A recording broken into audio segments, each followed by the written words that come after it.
Hi, my name is Prabha, Government Kangla Majhi College, Dondi, BSc final year of student. My presentation topic is plant fiber. Plant fibre का हम synopsis देखते हैं। Definition, types of plant fibre. इसके दो types हैं, on the basis of origin, on the basis of commercial importance. Common fibre yielding plants, importance of fibre. तो हम first देखते हैं डेफिनेशन। यह लंबे, काष्ठित, संकीर्णित, नोकदार तथा कुंठित शीर्ष वाले स्क्लेरेन्काइमेटस सेल्स को प्लांट फाइबर्स कहते हैं। यह पौधों को यांत्रिक शक्ति प्रदान करते हैं तथा पौधों में प्रत्यास्थता, लचीलापन तथा तनन शक्ति जैसे गुणों को पौधों के द्वारा धारण करने के लिए जिम्मेदार होता है। इसमें मालवेसी, बॉम्बेसी, म्यूजेसी, लिलियेसी, मोरेसी, लाइनेसी, एरिकेसी, आर्टिकेसी कुल के कुछ सदस्यों से रेशे प्राप्त होते हैं। अब है टाइप्स ऑफ प्लांट फाइबर। इसका फर्स्ट है on the basis of origin. इसको प्रकृति एवं उत्पत्ति के आधार पर तीन प्रकार के होते हैं। सरफेस फाइबर, पादप अंगों जैसे बीज, फल, तना, पत्ती आदि के सतह के एपिडर्मिस की सेल्स से विकसित होने वाले रेशानुमा दृढ़ ऊतक कोशिकाओं को सरफेस फाइबर्स कहा जाता है। अब है हार्ड और स्ट्रक्चरल फाइबर। इस प्रकार के रेशे अपेक्षाकृत छोटे दृढ़ ऊतक सेल्स के रूप में होते हैं तथा प्रायः वैस्कुलर टिश्यूज के परिधीय क्षेत्रों में स्थित कोशिकाओं से विकसित हुए होते हैं। प्रायः ऐसे रेशे पत्तियों से विकसित हुए होते हैं, इसीलिए इन्हें पत्ती रेशा भी कहा जाता है। एग्जाम्पल मनीला हेम, सिसल हेम, इटेसी। सी है सॉफ्ट और बास्ट फाइबर।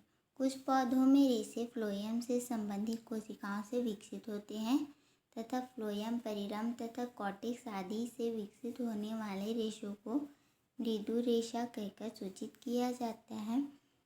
लेकिन तकनीकी दृष्टि से बास्ट रेशे शब्द केवल फ्लोएम से विकसित होने वाले रेशों के लिए प्रयुक्त होता है। अब है on the basis of commercial importance. व्यावसायिक उपयोग के आधार पर रेशे निम्नलिखित प्रकार के होते हैं। फर्स्ट है टेक्सटाइल फाइबर्स। सभी प्रकार के धागे तथा सूती वस्त्रों तथा रस्सी के निर्माण में उपयोग होने वाले रेशे टेक्सटाइल फाइबर्स कहलाते हैं। Example cotton, hemp, jute, etc। अब है सेकेंड पेपर मेकिंग फाइबर्स। कागज़ तथा कागज़ से संबंधित अन्य उत्पादों के निर्माण में सम्मिलित रेशों को कागज़ उपयोगी रेशे या पेपर मेकिंग फाइबर्स कहकर सूचित किया जाता है। थर्ड है ब्रश फाइबर्स। वैसे रेशे जो पौधों या उसके भागों से अलग करके उससे ब्रश या झाड़ू बनाने में उपयोग किया जाता है, ब्रश फाइबर्स कहलाते हैं। Natural fibres.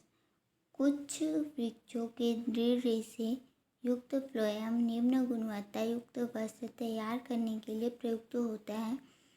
ऐसे रेशे नैसर्गिक या प्राकृतिक रेशे कहकर सूचित किए जाते हैं। एग्जाम्पल है ब्रोशोनेसिया पैपारीफेरा से निर्मित होने वाला वस्त्र जो टापा वस्त्र के नाम से जाना जाता है। फिफ्थ है फिलिंग फाइबर। वे रेशे जिनका उपयोग सोफा, कुर्सी, पलंग के गद्दों को भरने हेतु या फिल करने हेतु प्रयुक्त होते हैं तथा जो आरामदेह शॉक ऑब्जर्वर का कार्य करते हैं, फिलिंग फाइबर्स कहलाते हैं। Example coconut, jute. अब देखते हैं सिक्स रफ वीविंग फाइबर। टोकरी, टेबल, कुर्सी, टोप, कंटेनर के निर्माण से संबंधित फाइबर्स रफ वीविंग फाइबर्स कहलाते हैं। उदाहरण हैं केन, बैम्बू या उससे संबंधित पट्टियाँ। Common fibre yielding plant. Cotton जो है यह मालवेसी कुल का है और इसका जो जेनेरा है गॉसिपियम है। तो इसमें दो प्रकार हैं, गॉसिपियम हर्बेशियम, गॉसिपियम आर्बोरियम। अब है फ्लैक्स, लाइनम यूशिटेसियम। एंड जूट है कार्कोरस कैप्सुलेरिस, कार्कोरस ओलिटोरियस या कॉर्कोरस ओलिटोरियस। रेशों के महत्व या इम्पोर्टेंस ऑफ फाइबर। रेशों का उपयोग मजबूत रस्सियों के निर्माण में प्रयुक्त होता है। फ्लैक्स के बड़े फाइबर्स को लिंट फाइबर्स कहते हैं। इससे धागा तथा विशिष्ट वस्त्र लाइनेन क्लॉथ बनाया जाता है। रेशों से कंबल, दरी, गलीचा, चटाई, गद्दे का कपड़ा, निवार आदि बनाए जाते हैं। Thank you.